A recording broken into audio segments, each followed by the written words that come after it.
नमस्कार। देश काल में आपका स्वागत है। मैं हूं मुकेश कुमार। दोस्तों, कांग्रेस पार्टी के वरिष्ठ नेता राहुल गांधी ने बहन मायावती से एक ऐसा सवाल कर दिया है जिस पर वो एकदम से बिफर पड़ी हैं। हालांकि सवाल में कुछ ऐसा नहीं था, बहुत सीधा साधा सवाल था। रायबरेली गए हुए थे राहुल गांधी और वहाँ दलित छात्रों के साथ वो बातचीत कर रहे थे और उन्होंने उसमें कहा कि बहुजन समाज पार्टी को खड़ा करने के लिए काशीराम ने बहुत मेहनत की और बहन मायावती ने भी बहुत मेहनत की। लेकिन उनसे मेरा एक सवाल है कि बहन जी आजकल चुनाव ठीक से क्यों नहीं लड़ रही हैं। अब बहन जी चुनाव ठीक से क्यों नहीं लड़ रही हैं, ये एक ऐसा सवाल है जो उनको चुभना ही था, क्योंकि ये सवाल हर तरफ से उठाया जा रहा है कि आखिरकार बहन जी दम लगाकर न तो राजनीति कर रही हैं और न ही चुनाव लड़ रही हैं, बल्कि चुनाव लड़ते समय ऐसा दिखलाई पड़ता है कि वो भारतीय जनता पार्टी की मदद करना चाहती हैं। एक के बाद एक चुनाव में उनके जो मोर्चे बंदी रही है वो बीजेपी के खिलाफ होने के बजाय कांग्रेस और समाजवादी पार्टी के खिलाफ ज़्यादा रही है। तो वो तय नहीं कर पा रही हैं कि उनका पहला शत्रु कौन है, बल्कि ये लोग एनालिसिस करते हैं कि शायद बहुजन समाज पार्टी भारतीय जनता पार्टी या मोदी सरकार के गिरफ्त में है, उनके दबाव में है। वो उनको ब्लैकमेल कर रही हैं क्योंकि उनके बहुत सारे ऐसे करप्शन के मामले चल रहे हैं या उनको करप्शन के मामलों में फंसाने की धमकी देकर उन्हें घर बिठा दिया गया है और मायावती हिम्मत नहीं कर पा रही हैं कि बीजेपी के खिलाफ मोर्चा खोल सकें। इसलिए वो समाजवादी पार्टी के खिलाफ बोलती हैं, कांग्रेस पार्टी के खिलाफ बोलती हैं। और इस बार भी जब राहुल गांधी ने ये सवाल किया तो बहुजन समाज पार्टी की नेता बहन मायावती की तरफ से धड़ाधड़ ट्वीट होने लगे और उसमें वो कांग्रेस के उस पर सवाल कर रही थी। राहुल गांधी ने कहा था, हम तो चाहते थे कि बहुजन समाज पार्टी भी इंडिया गठबंधन के साथ हमारे साथ चुनाव लड़े और अगर हम तीनों ने मिलकर चुनाव लड़ा होता तो बीजेपी सत्ता में न आ पाती। और ये सही बात है, जब दो पार्टियां साथ हुई तब बीजेपी की ये दुर्गति हुई। अगर बहुजन समाज पार्टी भी साथ आ जाती, जिसके करीब 9.5% वोट हैं, तो सोचिए यूपी में बीजेपी वहाँ पहुँच जाती जहाँ 1.5-2 दशक पहले थी।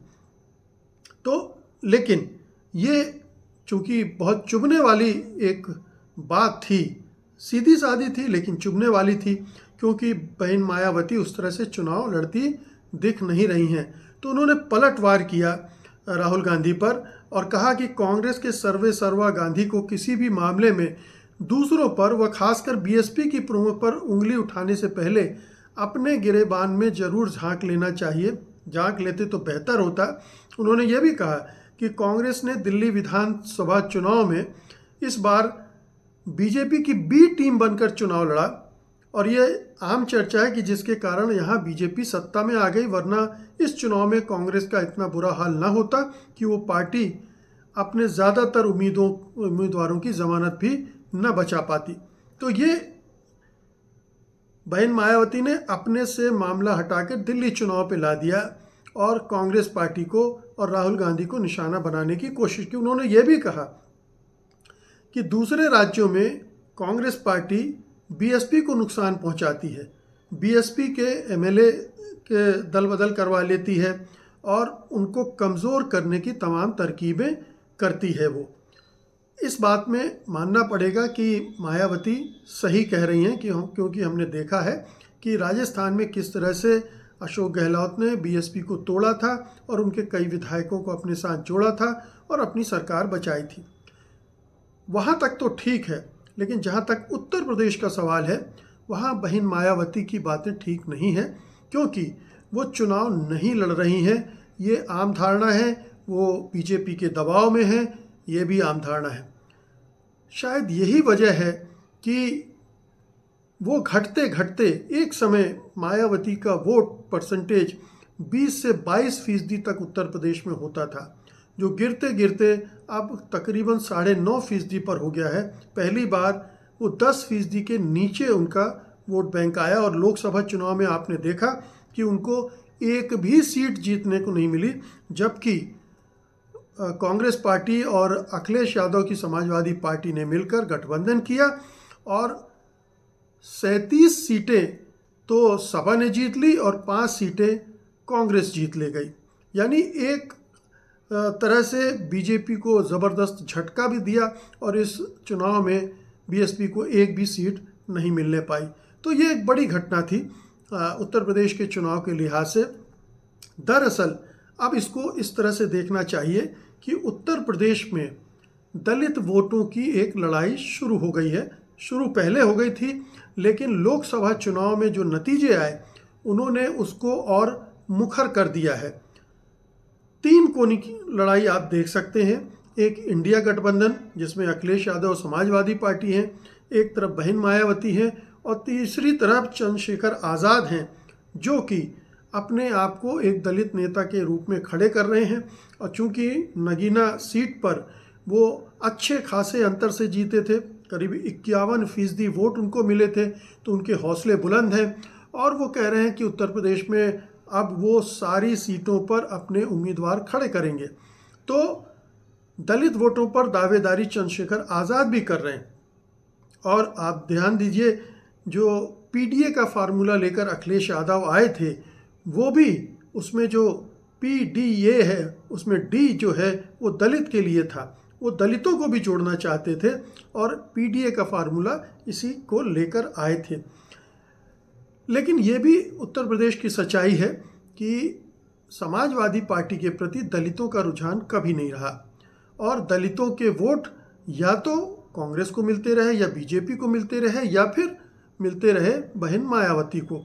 अब जो परिस्थितियां बदली हैं उसमें चीज़ें बड़ी तेज़ी से बदल रही हैं और आपको मैं कुछ चीज़ें आंकड़े से आपको बताना चाहूँगा। जैसे अगर लोकसभा चुनाव के हिसाब से ही देखें तो क्या फ़र्क पड़ा है राष्ट्रीय स्तर की, पहले मैं बात कर लेता हूँ कि कांग्रेस ने 2014 में केवल 7 सीटें जीती थी, जो रिज़र्व सीटें हैं देश भर में दलितों के लिए, शेड्यूल कास्ट के लिए, उनमें से केवल 7 जीती थी। 2019 में घटकर वो 6 हो गई और फिर 2024 में बढ़कर वो एकदम से 20 हो गई, यानी 3 गुना से ज़्यादा की बढ़ोतरी हुई। अगर वोटों के प्रतिशत में देखेंगे तो 2014 में 17.6% थे, 2019 में 16.6, यानी और घट गए थे 1%, लेकिन 2024 में तकरीबन 4% का छलांग लगाया राष्ट्रीय स्तर पर कांग्रेस ने और उसकी वोटों की संख्या 20.8 हो गई। यूपीए में भी यही हुआ। यूपीए में और भी ज़्यादा सफलता अर्जित की। 2014 में 7 सीटें मिली थी, 2019 में 12 मिली, लेकिन 2024 में बढ़कर 33 सीटें हो गई और वोटों में भी 10% से ज़्यादा का इजाफा हुआ। 22.1% से बढ़कर 31.9% हो गया। तो ये बड़ा अंतर आया और इसी के बनिस्बत आप देखिए कि बीजेपी की किस तरह से सीटें घटी। यानी 2014 में उसने 40 सीटें जीती थी, 2019 में बढ़कर वो 46 हुई, लेकिन 2024 में गिरकर वो केवल 29 रह गई। आप कह सकते हैं कि मतलब करीब 40-45% सीटें उसने गंवा दी और वोट परसेंटेज में उसको ज़्यादा का नुकसान नहीं हुआ, 1% का हुआ, लेकिन ये जो गठबंधन हुआ उसने उसे जमकर मात दे दी। जहाँ तक दलितों के लिए रिज़र्व सीटों का सवाल है, वहाँ इंडिया गठबंधन ने उससे ज़्यादा सीटें तो हासिल नहीं की, लेकिन बहुत सारी सीटें उसने छीन ली। तो ये एक पैटर्न दिख रहा है कि दलित वोटों का रुझान अब किस तरह से हो रहा है, दलित मतदाता अब किस तरफ जा रहे हैं। एक चीज़ और मैं बताना चाहूँगा कि जो बीएसपी है उत्तर प्रदेश में, जिसके 9.4% वोटों की बात की मैंने, वो बेसिकली जो उसका बड़ा वोट बैंक था वो जाटव वोट बैंक था। मायावती भी जाटव हैं और उनके जाटो वोट ज़्यादा थे, जो पहले 68% हुआ करते थे जो उनको वोट देते थे जाटो वोट में से, वो गिरकर केवल 44% रह गए। और इसी तरह से जो नॉन जाटो वोट उनको 30% करीब मिलते थे, वो 15% रह गए, यानी आधे हो गए। तो जिस वोट बैंक पर मायावती की राजनीति चलती थी, वही गिरकर अब आधी से कम रह गई है। आपको बता दें कि उत्तर प्रदेश में तकरीबन 20% दलित वोट हैं और उसमें से 55% जाटव हैं, यानी 55% जाटव में से जब उन्हें 68% मत मिलते थे, वो घट के 44% रह गए।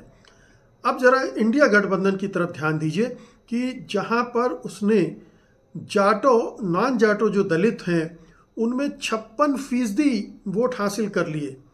ये एक बड़ी प्रगति थी इंडिया गठबंधन के लिए। और 25% जो थे वो जाटो वोट भी हासिल कर लिए, जो मायावती के बहुत ही कमिटेड वोटर थे। ये CSDS का पोल बता रहा था, पोस्ट पोल सर्वे बता रहा था, और उसने एक तरह से ये बता दिया कि कैसे पूरा ध्रुवीकरण एक दूसरे तरफ होने लगा है। और इसी वजह से जो समाजवादी पार्टी है, उसने उत्तर प्रदेश की 17 रिजर्व जो सीटें थी उनको जीतने में कामयाबी हो कर ली। लेकिन उत्तर प्रदेश में समाजवादी पार्टी की ये जो सफलता है, ये दरअसल उनकी अकेली की सफलता नहीं है, ये बेसिकली राहुल गांधी के अभियान की सफलता है। कांग्रेस पार्टी के प्रति जो दलितों का रुझान बढ़ा, उसकी सफलता है, क्योंकि कांग्रेस पार्टी ने और राहुल गांधी ने ही सबसे बढ़ चढ़कर संविधान को बचाने का, आरक्षण को बचाने का और जाति जनगणना कराने का मुद्दा उठाया था। और उस वजह से बड़ी तादाद में दलितों का ध्रुवीकरण कांग्रेस की तरफ हुआ और उसका बड़ा फ़ायदा मिला समाजवादी पार्टी को। तो ये राहुल गांधी पर अब वापस लौटते हैं। राहुल गांधी ने जो कुछ कहा है, हमें उसे दलित पॉलिटिक्स के फ्रेम में देखना चाहिए कि कैसे वो दलित वोट बैंक को अप्रोच कर रहे हैं।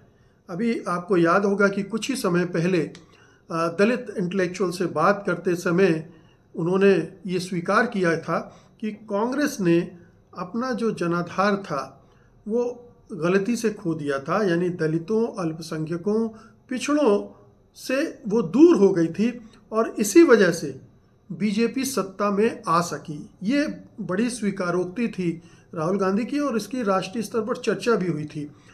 अब राहुल गांधी उस वोट बैंक पर दोबारा से काम कर रहे हैं। दलित इंटेलेक्चुअल से मिले, दलित छात्रों से मिल रहे हैं, दलित एजेंडा को कांग्रेस के एजेंडे का बड़ा हिस्सा बना रहे हैं।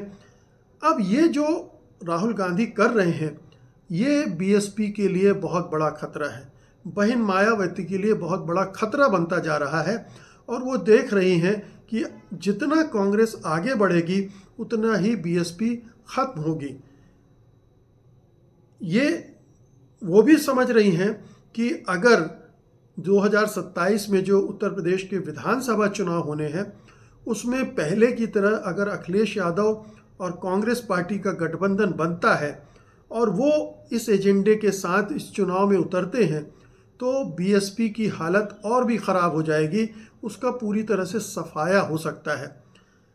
ठीक है कि चंद्रशेखर आज़ाद की भी एक अपील है, वो भी चुनाव लड़ने की बात कर रहे हैं, लेकिन अभी उनकी न छवि उस तरह से बड़ी बनी है और मतदाताओं का आकर्षण नेता के तौर पर तो हो सकता है, लेकिन वो जानते हैं कि चंद्रशेखर आज़ाद न तो बीजेपी को हरा सकते हैं और न ही सरकार बना सकते हैं।